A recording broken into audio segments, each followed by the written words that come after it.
上周六中午，我在一家老字号私房菜馆里和一位做了20年营养学研究的老前辈吃饭。他叫老丁，早年在某跨国食品集团做配方研发，后来辞了职，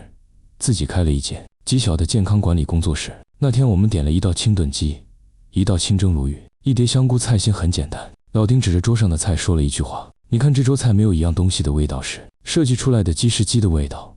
鱼是鱼的味道。但你去外面的连锁快餐店吃一顿，每一口味道都是实验室里调出来的。”他顿了顿，接着说：“一个人开始废掉，表面上看是精神出了问题，没动力、没精力、没方向，但你往下挖，很多时候根源都在一个大家都忽略的地方。”我问：“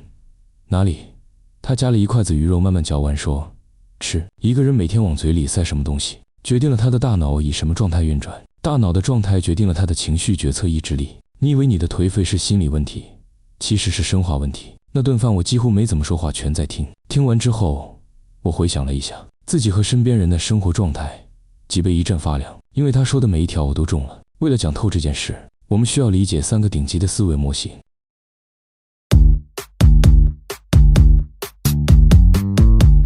先说一个大部分人不知道的事实：你的大脑虽然只占体重的2%，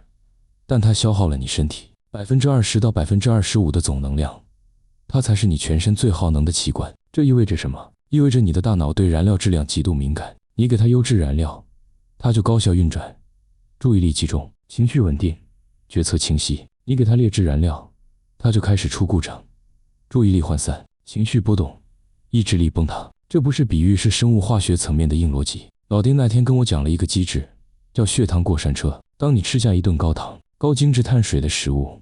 比如一碗拉面加一瓶可乐，你的血糖会在30分钟内急速飙升。大脑检测到血糖飙升，就会释放大量胰岛素来降糖，但胰岛素往往矫枉过正，把血糖压到比餐前还低的水平。这个时候你会怎么样？犯困、烦躁，注意力完全无法集中，强烈的想再吃点甜的东西来续命。于是你又去买了一杯奶茶，血糖再次飙升，胰岛素再次出动，然后再次暴跌。一天下来，你的血糖曲线是不是做了4、5趟过山车？而你的大脑在每一次血糖暴跌的低谷期都处于低功率模式，于是你以为自己是懒，其实是大脑在那个时间窗口里根本没有足够的能量来驱动你做任何需要意志力的事情。老丁说了一个数据让我很震惊，他说他接触过的那些企业主客户里，有相当一部分人的日常饮食结构和一个大学生没有本质区别。外卖、高糖饮料、精致碳水、深度加工食品，区别只是大学生吃的是15块的外卖，他们吃的是150块的外卖贵，但一样是垃圾。你以为贵的东西就健康？老丁摇头，一份100多块的日式拉面，精致面粉加高钠汤底加叉烧上的糖渍酱汁，对你血糖的影响和一碗方便面没有本质差异，价格不等于质量。你的身体不认识价钱，它只认识分子结构。这件事可怕在哪里？可怕在它是无声的，没有人会觉得我今天状态差和我中午吃了什么之间有因果关系。你会怪自己意志力不坚定，你会怪自己不够自律，你会怪自己就是懒。可是你从来没有怀疑过那碗饭，因为吃饭这件事太平常了，平常到你根本不会把它和人生状态挂钩。然而真相是，你每天吃的东西在分子层面决定了你大脑里多巴胺、血清素去甲肾上腺素的浓度分布，而这些神经递质的浓度分布直接决定了你是充满动力还是什么都不想干。你的意志力不是一个抽象的精神品质，它是一种有物质基础的生理状态，而这个物质基础的原材料就是你吃进去的东西。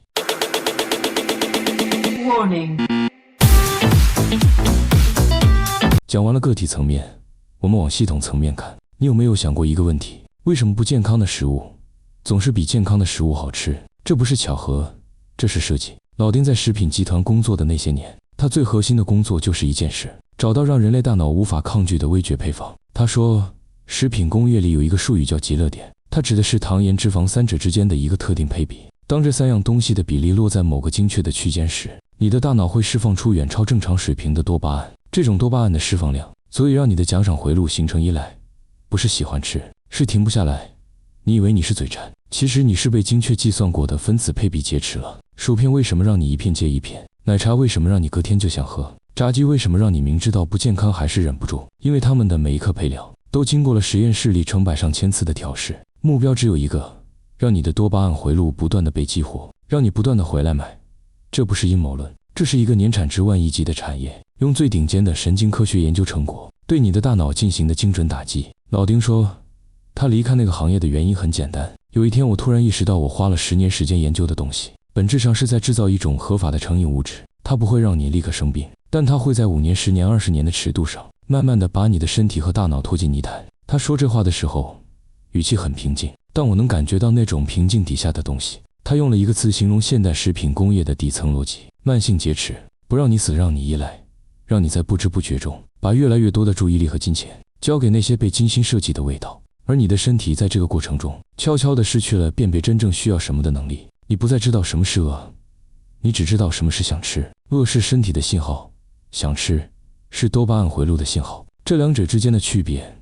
大部分人一辈子都没有分清过。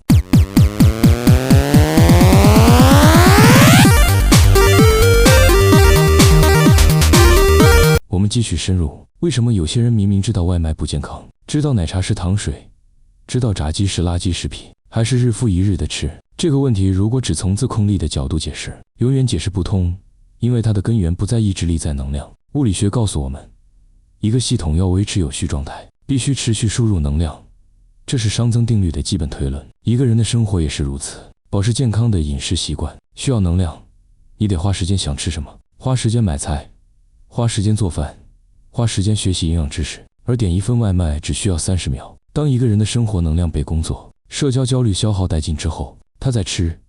这件事上能分配的能量就趋近于零，于是他会自动选择阻力最小的路径，什么方便吃什么，什么快吃什么，什么能在最短时间内给大脑一次多巴胺刺激就吃什么。这不是堕落，这是一个能量耗竭的系统在做出符合热力学规律的反应。老丁那天说了一段话，我觉得是整顿饭最有价值的部分。他说，你去看一个人的冰箱和外卖记录，就能大致判断这个人的生活处于什么状态。冰箱里有新鲜蔬菜和蛋白质，说明这个人有余力去规划自己的生活。冰箱是空的，外卖单上全是炸鸡、奶茶、麻辣烫，说明这个人的生活已经进入了某种应急模式。他不是不知道应该吃得好一点，他是没有多余的能量去执行这个指导。所以你看，一个人废掉从吃开始这句话，正过来读是因果关系，反过来读也是因果关系。正着读，不好好吃，大脑缺能量一状态下滑一人生失控；反着读，人生失控状态下滑一没有能量好好吃，吃得更差，更加失控。这是一个闭合的负向循环，一旦掉进去，靠意志力几乎不可能爬出来，因为意志力本身就是这个循环里最先被摧毁的东西。那怎么打破？老丁给了一个建议，简单到让我意外。他说，不要试图一夜之间改变你的整个饮食结构，你做不到，因为你的多巴胺回路不允许。你只需要做一件事，把你每天的第一顿饭换掉。他的逻辑是这样的，早晨是你一天中血糖最低，大脑最需要优质燃料的时刻。如果你的第一顿饭是一个白面包加一杯甜豆浆，你的血糖过山车从早上9点就开始了，后面一整天你都在和血糖波动搏斗，意志力根本撑不到晚上。但如果你的第一顿饭是鸡蛋、牛油果、一小把坚果、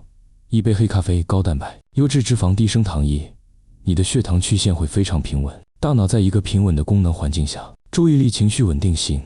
决策质量都会有显著的提升。你不需要改变一切，你只需要改变早上那一顿。坚持2周，你的身体会告诉你答案。这就是他说的最小干预点，不是颠覆式撬动，找到系统里那个杠杆率最高的节点，用最小的力气撬动整个循环的方向。我想起老丁说的那句话，你的身体不认识价签，它只认识分子结构。又想起他说，你去看一个人的冰箱，就能看见他的人生状态。大部分人把改变命运想得很宏大，创业升职暴富阶层跃迁，但也许改变的起点比你以为的要小得多，小到只是明天早上你把那杯甜豆浆换成一颗鸡蛋，你的大脑会感受到那个变化，然后你的情绪会变化，然后你的决策会变化，然后你的行动会变化，然后你的人生会变化。一切都从嘴边开始，不是教你怎么吃饭，是帮你找到人生里那些最小干预点，用最小的力气撬动最大的改变。